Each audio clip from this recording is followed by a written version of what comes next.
عن ابن عباس رضي الله عنهما قال: قال رسول الله صلى الله عليه وسلم: من لزم الاستغفار جعل الله له من كل ضيق مخرجا ومن كل هم فرجا ورزقه من حيث لا يحتسب.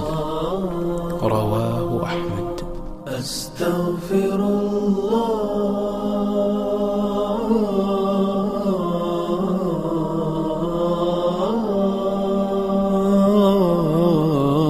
أستغفر الله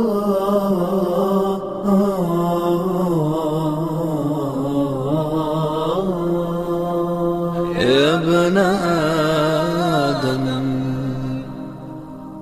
إنك ما دعوتني ورجوتني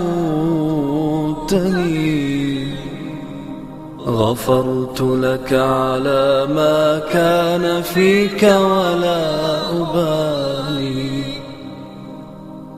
يا ابن آدم يا ابن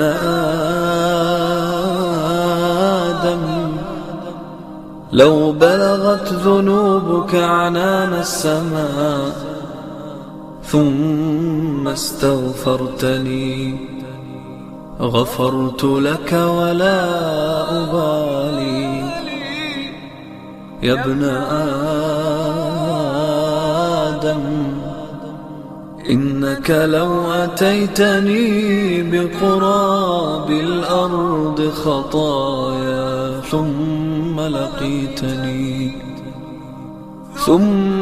لقيتني لا تشرك بي شيئا لأتيتك بقرابها مغفرة. أستغفر الله